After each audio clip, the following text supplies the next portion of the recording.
ನಮಸ್ತೆ. 14/1/2025 ಮಂಗಳವಾರ ಕೃಷ್ಣ ಪಕ್ಷ 14th January 2025 ಟ್ಯೂಸ್ಡೇ. ಇವತ್ತಿನ ದಿನದಲ್ಲಿ ಚಂದ್ರನು ಕರ್ಕಾಟಕ ರಾಶಿಗೆ ಹೋಗುತ್ತದೆ. ರವಿ ಬುಧ ಗುರುಕ್ಕೆ 8ರಲ್ಲಿ. ಇವತ್ತಿನ ದಿನದ ವಿಶೇಷ ಏನು ಅಂತಂದರೆ ಸಂಕ್ರಾಂತಿ, ಪೊಂಗಲ್ ಅಂತ ಅಂತಾರೆ. ಉತ್ತರಾಯಣ ಪುಣ್ಯಕಾಲ. ಇವತ್ತು ತರ್ಪಣದ ಟೈಮ್ ಮಧ್ಯಾಹ್ನ 2:39 ಮೇಲೆ. ಧನುರ್ಮಾಸ ಪೂಜಾ ಸಮಾಪ್ತಿ ಅಂದರೆ ಮುಗೀತು, ಅಂದರೆ ಧನುರ್ಮಾಸವೇ ಮುಗೀತು ಅಂತ ಅರ್ಥಕ್ಕೆ. ಇವತ್ತು ಪ್ರಥಮ ತಿಥಿ ರಾತ್ರಿ 3:21:20 ಪುನರ್ವಸು ನಕ್ಷತ್ರ ಬೆಳಗ್ಗೆ 10:17 ಪುನರ್ವಸು ನಕ್ಷತ್ರ ಇರುವವರೆಗೂ ಕಾರ್ಯಲಾಭವೂ ಸಿದ್ಧಿಯೂ ಉಂಟು, ಆದ್ದರಿಂದ ಶುಭವಾಗಿದೆ. ಆನಂತರ ಬರುವ ಪುಷ್ಯ ನಕ್ಷತ್ರ, ಅದು ಕೂಡ ಕಾರ್ಯಸಿದ್ಧಿಯು ಅಭಿವೃದ್ಧಿಯೂ ಕೊಡುತ್ತದೆ. ಹೀಗಾಗಿ ಈ ದಿನ ಖಂಡಿತವಾಗಿ ಶುಭವಾಗಿದೆ.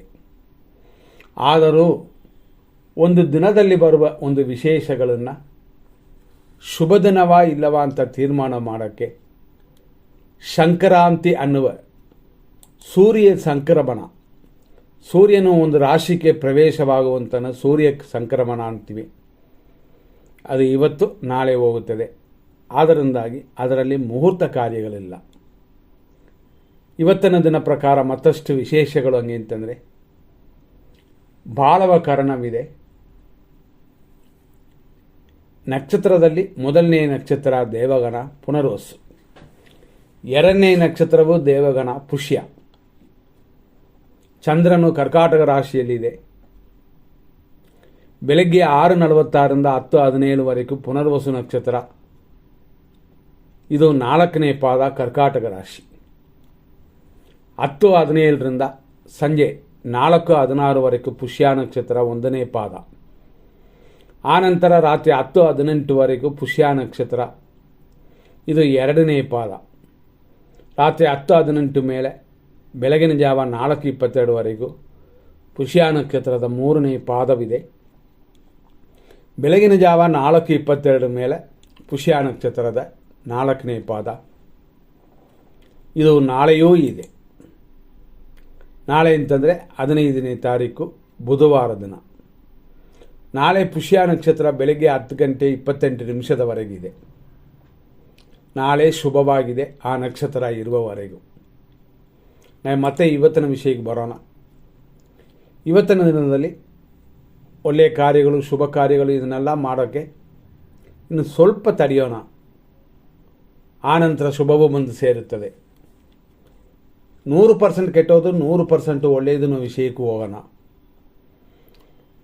100% ಇವತ್ತು ದೋಷವಿರೋದು ಧನುಸು ರಾಶಿಯವರಿಗೆ, ಚಂದ್ರಾಷ್ಟಮ ಅಂತಂತೀವಿ.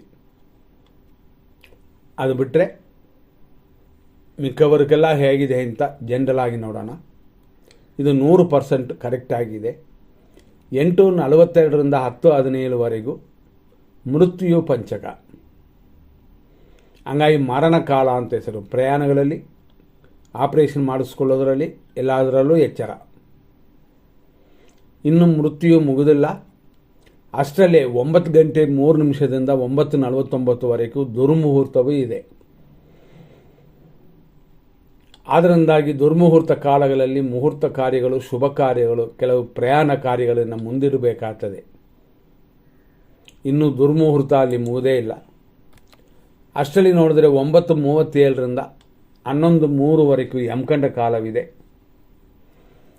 ಹಂಗಾಗಿ ಈ ಸಮಯ ಅಶುಭ ಸಮಯ ಅಂತ. 12:04 ಮಧ್ಯಾಹ್ನ 1:52 ಮೃತ್ಯು. ಮಧ್ಯಾಹ್ನ 3:20 ಸಂಜೆ 4:46 ರಾಹುಕಾಲ. ಸಂಜೆ 6:20 ಸಂಜೆ 7:57 ನಕ್ಷತ್ರ ವಿಷಘಟಿಕಾ ಕಾಲ. ರಾತ್ರಿ 9:20 10:55 ವಿಷಕಾಲ. ರಾತ್ರಿ 11:14 12:04 ದುರ್ಮುಹೂರ್ತವಿದೆ. ಬೆಳಗಿನ ಜಾವ 4:38 6:46 ಮೃತ್ಯು. ಹಂಗಾಗಿ ಬೆಳಗಿನ ಜಾವದಲ್ಲಿ ಬ್ರಹ್ಮ ಮುಹೂರ್ತದಲ್ಲಿ ಪ್ರಯಾಣಗಳನ್ನು ಸ್ವಲ್ಪ ಯೋಚನೆ ಮಾಡಿ ವಾಕ್ ಮಾಡೋರು ಒಳ್ಳೆ ಶೂ ಹಾಕ್ಕೊಂಡು ಹೋಗಿ, ಸ್ವಲ್ಪ ಕೆಳಗಡೆನೂ ನೋಡ್ಕೊಳ್ಳಿ, ಬೆಳಕಿರೋ ಕಡೆಯೇ ಓಡಾಡಿ.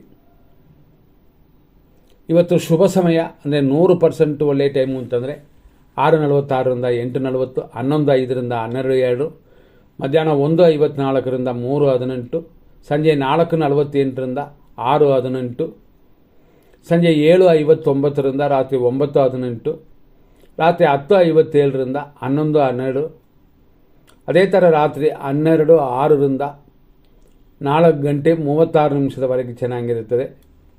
ಆಮೇಲೆ ಸಮಯ ಹೇಳಿಕೊಳ್ಳುವಂತೆ ಇಲ್ಲ, ಗಮನ ಕೊಡಿ. ಇದರಲ್ಲಿ ನಾವು ಫಿಲ್ಟರ್ ಮಾಡಿಯೇ ಇದರಲ್ಲಿ ಒಳ್ಳೆಯದು ಕೆಟ್ಟದು ಅಂತ ಕೊಟ್ಟಿರ್ತೀವಿ. ಆದ್ದರಿಂದಾಗಿ ಇದರಲ್ಲಿ ಬೇರೆ ಯೋಚನೆಗಳು ಏನೂ ಇಲ್ಲ, ತಲೆ ಕೆಡಿಸ್ಕೊಳ್ಳುವಂಥ ಕಾರ್ಯಗಳೇ ಇಲ್ಲ. ಧೈರ್ಯವಾಗಿ ಈ ಟೈಮ್ನ ನೀವು ಮೇಂಟೈನ್ ಮಾಡ್ಕೋಬೋದು. ಯಾಕೆಂತಂದರೆ ಬೇರೆ ಬೇರೆ ಕೆಟ್ಟ ಟೈಮ್, ಒಳ್ಳೆಯ ಟೈಮ್ ಇದೆಲ್ಲ ವಿಂಗಡಿಸಿ ಒಳ್ಳೆಯ ಟೈಮ್ನ ನಾವು ಪ್ರಿಡಿಕ್ಟ್ ಮಾಡಿದ್ದೀವಿ. ಇದು ಕರೆಕ್ಟ್ ಆಗಿರುತ್ತದೆ. ಆದ್ದರಿಂದಾಗಿ ಇದನ್ನು ಉಪಯೋಗಿಸಬಹುದು. ತಾರಾ ಮತ್ತು ಚಂದ್ರಬಲವನ್ನು ಇವತ್ತು ನೋಡೋಣ. ನಾವು ಹೇಳಿದಂತೆ ಪುನರ್ವಸು ನಕ್ಷತ್ರದ 4ನೇ ಪಾದ ಕರ್ಕಾಟಕ ರಾಶಿ ನಡೀತದೆ ಬೆಳಗ್ಗೆ 10:15ವರೆಗೂ. ಹಂಗಾಗಿ ಅಶ್ವಿನಿ ನಕ್ಷತ್ರದಲ್ಲಿ ಹುಟ್ಟಿದವರಿಗೆ ಇವತ್ತು 10:17ವರೆಗೂ ಶುಭಕರವಾಗಿಲ್ಲ, ಆನಂತರ ಪರವಾಗಿಲ್ಲ. ಭರಣಿ ನಕ್ಷತ್ರ ಮೇಷರಾಶಿಯವರಿಗೆ 10:17ವರೆಗೂ ಅನುಕೂಲಕರವಾಗಿದೆ, ಆನಂತರ ಶುಭವಾಗಿಲ್ಲ. ಕೃತಿಕಾ ನಕ್ಷತ್ರ ಮೇಷರಾಶಿ 10:17 AM ಮೇಲೆ ಅನುಕೂಲ, ದೇವತಾ ರಕ್ಷಣೆ ಇಷ್ಟೆಲ್ಲ ಉಂಟು. ಕೃತಿಕಾ ನಕ್ಷತ್ರ ವೃಷಭ ರಾಶಿ 10:17 ಮೇಲೇ ಅನುಕೂಲ, ದ್ರವ್ಯ ಲಾಭ ಎಲ್ಲವೂ ಕೂಡಿ ಬರೋದರಿಂದ ಈ ಸಮಯ ಶುಭ ಸಮಯವಾಗಿದೆ. ಇದರಲ್ಲಿ ನಾವು ಕೊಟ್ಟಿರೋ ಒಳ್ಳೆಯ ಟೈಮ್ನ ನೀವು ಸೆಲೆಕ್ಟ್ ಮಾಡ್ಕೊಳ್ಳಿ. ರೋಹಿಣಿ ನಕ್ಷತ್ರ ವೃಷಭ ರಾಶಿ 10:17ರಿಂದ ಆರೋಗ್ಯವು ಲಾಭವೂ ಉಂಟು. ಮೃಗಶೀರ್ಷ ನಕ್ಷತ್ರ ವೃಷಭ ರಾಶಿ 10:17 ಮೇಲೇ ಶುಭಕರವಾಗಿರೋದು. ಯಾಕೆಂತಂದರೆ ಲಾಭವು ಆರೋಗ್ಯ ಹೆಚ್ಚಾಗೋದನ್ನು ಉಂಟು. ಮೃಗಶೀರ್ಷ ನಕ್ಷತ್ರ ಮಿಥುನ ರಾಶಿ ಏಟು ಗಾಯಗಳು ವೇಸ್ಟ್ ಖರ್ಚುಗಳೆಲ್ಲ 10:17ವರೆಗಿದೆ. ಮಾರ್ಕೆಟ್ ಹೋಗೋರು, ಕೈಯಲ್ಲಿ ಏನಾದ್ರು ದುಡ್ಡು ತೊಗೊಂಡು ಹೋಗೋರೆಲ್ಲ ಗಮನ. ಆನಂತರ 10:17 ಮೇಲೆ ಕ್ಷೇಮವೂ ಉಂಟು, ಆದರೆ ಹಣದ ವಿಷಯ ಮಾತ್ರ ಎಚ್ಚರವಾಗಿರಿ. ಆರುದ್ರ ನಕ್ಷತ್ರ ಮಿಥುನ ರಾಶಿ ಸಂಪತ್ತಿದೆ, ಆದರೂ ಧನಹಾನಿಯೂ ಉಂಟು. ಏನಿದೆಯೋ ಏನು ಬಂದಿದೆಯೋ ಚೆಕ್ ಮಾಡಿಕೊಳ್ಳಿ. ಆನ್ಲೈನ್ ಬಿಲ್ಲೆಲ್ಲ ಕಳಿಸೋದಾಗಿದ್ದರೆ, ಅಮೌಂಟ್ ಕಳಿಸೋದಾಗಿದ್ದರೆ ಸ್ವಲ್ಪ ಜಾಗ್ರತೆಯಿಂದಲೇ ಮಾಡಬೇಕು. ಪುನರ್ವಸು ನಕ್ಷತ್ರ ಮಿಥುನ ರಾಶಿ ಜನ್ಮತಾರೆ, ಧನಹಾನಿಯೆಲ್ಲ 10:17ವರೆಗೂ. 10:17 ಮೇಲೆ ಸಂಪತ್ತಿದೆ, ಧನಹಾನಿಯೂ ಇದೆ. ಕೈಯಲ್ಲಿರುವಂಥದ್ದನ್ನು ಬರುವಂಥನ್ನು ಭದ್ರವಾಗಿ ಇಟ್ಕೊಂಡ್ರೆ ದೋಷವಿಲ್ಲ, ಇಲ್ಲಾಂದರೆ ಕಳ್ಕೊಳ್ಳುವಂಥದ್ದು ಇರುತ್ತದೆ. ಪುನರ್ವಸು ನಕ್ಷತ್ರ ಕರ್ಕಾಟಕ ರಾಶಿಯಲ್ಲಿ ಹುಟ್ಟಿದವರಿಗೆ ಇವತ್ತು ಜನ್ಮತಾರೆಯಾದರೂ ದೇವರಲ್ಲಿ ಪ್ರಾರ್ಥನೆ ಮಾಡಿಕೊಂಡ್ರೆ ಏನೂ ದೋಷವಿಲ್ಲ. 10:17 ಮೇಲೆ ಇನ್ನಷ್ಟು ಚೆನ್ನಾಗಿರುತ್ತದೆ, ಸಂಪತ್ತು ಅನುಕೂಲವೆಲ್ಲ ಕೂಡಿ ಬರುತ್ತದೆ. ಪುಷ್ಯ ನಕ್ಷತ್ರ ಕರ್ಕಾಟಕ ರಾಶಿ ನಿಮಗೆ ಪರಮ ಮಿತ್ರಧಾರೆ ಇದೆ, ಹಂಗಾಗಿ ಮಿತ್ರರಿಂದ ಸಹಾಯ ಪಡ್ಕೋಬೋದು. ಆರೋಗ್ಯವು ಚೇತರಿಸಿಕೊಳ್ಳುವಂತೆ ಇದೆ. ಇದೆಲ್ಲ 10:17ವರೆಗೂ. ಆಮೇಲೆ 50% ಪರವಾಗಿಲ್ಲ. ಆಶ್ಲೇಷ ನಕ್ಷತ್ರ ರಾಕ್ಷಸಗಣ ಕರ್ಕಾಟಕ ರಾಶಿಯಲ್ಲಿ ಬರುತ್ತದೆ. ಅಂದರೆ ಇವತ್ತು ಚಂದ್ರನು ಕರ್ಕಾಟಕ ರಾಶಿಯಲ್ಲೇ ಇರುತ್ತದೆ. ಇವತ್ತಿನ ದಿನ ಪ್ರಕಾರ ಮಿತ್ರಧಾರೆಯು ಶರೀರ ಸುಖವು 10:17ವರೆಗೂ ಶುಭವಾಗಿದೆ. ಆ ನಂತರನೂ ಕೂಡ ಖಂಡಿತವಾಗಿ ಶುಭವಾಗಿದೆ. ಆದ್ದರಿಂದ ಹೆಚ್ಚಾಗಿ ದೋಷಗಳಿಲ್ಲ. ಏಕೆಂತಂದರೆ 10:15 ಮೇಲೆ ಪರಮ ಮಿತ್ರ ತಾರೆಯಾಗಿರೋದರಿಂದ ಶುಭಕರವಾಗಿದೆ. ನೆಕ್ಸ್ಟ್ ನಾವು ನೋಡುವಂಥದ್ದು ಏನು ಅಂತಂದರೆ ಮಕಾ ನಕ್ಷತ್ರ ಸಿಂಹರಾಶಿ ನಿಮಗೆ 10:17ವರೆಗೂ ಹೇಳಿಕೊಳ್ಳುವಂತೆ ಇಲ್ಲ. ಮರೆತು ಹೋಗೋದು, ಬಿಕ್ಕಟ್ಟಿನ ತೊಂದರೆ ಬರೋದು ಇಂಥದ್ದೆಲ್ಲ ಇರುತ್ತದೆ. ಅರೆ 10:17 ಮೇಲೆ ಶುಭಕರವಾಗಿರುತ್ತದೆ. ಪುಬ್ಬ ನಕ್ಷತ್ರ ಸಿಂಹರಾಶಿ ಅನುಕೂಲವು ಸ್ವಲ್ಪ ವ್ಯಯವೂ ಉಂಟು 10:17ವರೆಗೂ. ಆನಂತರ ಅಷ್ಟ ಹೇಳ್ಕೊಳ್ಳುವಂತೆ ಇಲ್ಲ, ಟೆನ್ಷನಲ್ಲಿ ಇರಬೇಡಿ, ಟೆನ್ಷನ್ ಬಿಟ್ಬಿಡಿ. ಉತ್ತರ ನಕ್ಷತ್ರ ಸಿಂಹರಾಶಿ ಖಂಡಿತವಾಗಿ ಪ್ರತ್ಯೇಕ್ತಾರೆ ವ್ಯಯ 10-17ವರೆಗೂ, ಅಂದರೆ 10-17ವರೆಗೂ ಅನುಕೂಲಕರವಾಗಿಲ್ಲ. ಆ ನಂತರನೇ ಅನುಕೂಲವಿರೋದು. ಸ್ವಲ್ಪ ವ್ಯಯ ಉಂಟು, ಅದೇನೂ ಮಾಡೋಕ್ಕಾಗಲ್ಲ. ಉತ್ತರ ನಕ್ಷತ್ರ ಕನ್ಯಾ ರಾಶಿ ಪ್ರತ್ಯೇಕ್ತಾರೆ, ಆದ್ದರಿಂದಾಗಿ ಶುಭವಾಗಿಲ್ಲ. 10-17 ಮೇಲೆ ಅನುಕೂಲವಿದೆ, ಇಷ್ಟಾರ್ಥ ಸಿದ್ಧಿಯು ಕೂಡಿ ಬರುತ್ತದೆ. ಹಸ್ತ ನಕ್ಷತ್ರ ಕನ್ಯಾ ರಾಶಿ ಆರೋಗ್ಯ ಉಂಟು, ಇಷ್ಟಾರ್ಥ ಸಿದ್ಧಿಯೆಲ್ಲ ನಿಮಗುಂಟು. ಇದು 10-17ವರೆಗೂ ಮಾತ್ರ. ಆಮೇಲೆ ತಾನೇ ಬಂದರೆ ಅನುಭವಿಸಿ, ಇಲ್ಲ ಅಂತಂದರೆ ಸ್ವಲ್ಪ ತೊಂದರೆಗಳಲ್ಲಿ ಸಿಕ್ಕಾಕೊಳ್ತೀರ. ಚಿತ್ತಾ ನಕ್ಷತ್ರ ಕನ್ಯಾ ರಾಶಿ ವಿಪತ್ತು ಉಂಟು, ಆದ್ದರಿಂದ ಏಟು ಗಾಯಗಳಿಲ್ಲದೆ ನೋಡ್ಕೊಳ್ಳಿ. 10-17 ಮೇಲೆ ಶುಭಕರವಾಗಿದೆ. ಚಿತ್ತಾ ನಕ್ಷತ್ರ ತುಲಾ ರಾಶಿ 10-17ವರೆಗೂ ಸಮಯ ಶ್ರೇಷ್ಠವಾಗಿ ಇಲ್ಲ, ಆದ್ದರಿಂದ ಗಮನ. ಆ ನಂತರ ಆರೋಗ್ಯಕರವಾಗಿ ಕಾರ್ಯಗಳಲ್ಲಿ ಗೆಲುವು ಉಂಟು. ಸ್ವಾತಿ ನಕ್ಷತ್ರ ತುಲಾ ರಾಶಿ ಸಂಪತ್ತು, ಕೆಲಸ ಕಾರ್ಯದಲ್ಲಿ ಅಭಿವೃದ್ಧಿ, ಇದೆಲ್ಲ ಬೆಳಗ್ಗೆ ಸೂರ್ಯೋದಯದಿಂದ 10-17ವರೆಗೂ ಚೆನ್ನಾಗಿರುತ್ತದೆ. ಆ ನಂತರ ಏಟು ಗಾಯಗಳು ಆಗುವಂಥ ದಿನವಿದು, ಎಚ್ಚರ. ವಿಶಾಖ ನಕ್ಷತ್ರ ತುಲಾ ರಾಶಿ 10-17 ಮೇಲೆ ಖಂಡಿತವಾಗಿ ಶುಭವಾಗಿದೆ. ಅಲ್ಲಿಯವರೆಗೂ ಒಂದು 60% ಚೆನ್ನಾಗಿರುತ್ತದೆ. ವಿಶಾಖ ನಕ್ಷತ್ರ ವೃಶ್ಚಿಕ ರಾಶಿ 10-17ವರೆಗೂ 60% ಚೆನ್ನಾಗಿದೆ. ಆ ನಂತರ 70-80% ಮೇಲೆ ಚೆನ್ನಾಗಿರುತ್ತದೆ. ಅನುರಾಧ ನಕ್ಷತ್ರ ವೃಶ್ಚಿಕ ರಾಶಿ 10-17ವರೆಗೂ ಪರಮಮಿತ್ರ ಧಾರೆಯಾಗಿ ಸ್ವಲ್ಪ ತಡೆ ಉಂಟು. ಆ ನಂತರ 10-17 ಮೇಲೆ ಜನ್ಮತಾರೆಯು ಕಾರ್ಯ ತಡೆಗಳು ಉಂಟು.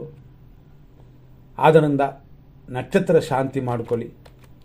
ಜ್ಯೇಷ್ಠ ನಕ್ಷತ್ರ ವೃಶ್ಚಿಕ ರಾಶಿ ಮಿತ್ರ ಪರಮಮಿತ್ರ ಅಂತ ಈ ದಿನ ಪೂರ್ತಿ ಶುಭಕರವಾಗಿದೆ. ಮೂಲ ನಕ್ಷತ್ರ ಧನುಸು ರಾಶಿ 10-17 ಮೇಲೆ ಶುಭಕರವಾಗಿದೆ. ನಂತರ ನೋಡುವಂಥದ್ದು ಪೂರ್ವಾಷಾಢ ಧನುಸು ಸಾಧಕ ಧಾರೆ ಅನುಕೂಲವಿದೆ. ಸ್ವಲ್ಪ ಊಟ ತಿಂಡಿ ಮಾತ್ರ ಮೇಂಟೈನ್ ಮಾಡಿಕೊಳ್ಳಿ.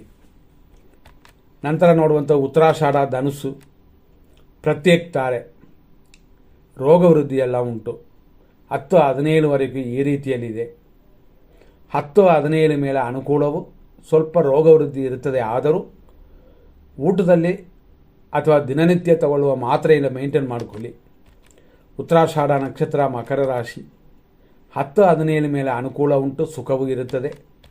ಶ್ರವಣ ನಕ್ಷತ್ರ ಮಕರ ರಾಶಿ ಆರೋಗ್ಯ ಸುಖ ಎಲ್ಲವೂ ಕೂಡಿ ಬಂದಿರುವಂಥ ದಿನವಿದು 10-17ವರೆಗೂ. ಧನಿಷ್ಠ ನಕ್ಷತ್ರ ಮಕರ ರಾಶಿ ಏಟು ಗಾಯಗಳಿಲ್ಲದೆ ನೋಡಿಕೊಳ್ಳಿ. 10 ಕಾಲ್ ಮೇಲೆ ಕ್ಷೇಮವು ಸುಖವು ಅಭಿವೃದ್ಧಿಯಾಗುತ್ತದೆ. ಧನಿಷ್ಠ ನಕ್ಷತ್ರ ಕುಂಭರಾಶಿ 10 ಕಾಲಿನ ಮೇಲೇನೆ ಕ್ಷೇಮವು ಶತ್ರುನಾಶವೂ ಉಂಟು, ಆದ್ದರಿಂದ ಶುಭವಾಗಿದೆ. ಶತಭಿಷ ನಕ್ಷತ್ರ ಕುಂಭರಾಶಿ ಬೆಳಗ್ಗೆವರೆಗೂ ಅಂದರೆ 10-17ವರೆಗೂ ಸಂಪತ್ತು ಉಂಟು, ಶತ್ರುನಾಶವೂ ಇದೆ.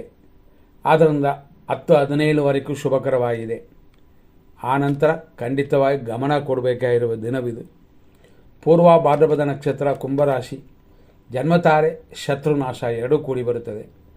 ಆ ನಂತರನೇ ಸಂಪತ್ತು ಉಂಟು, ಶತ್ರುನಾಶವೂ ಉಂಟು.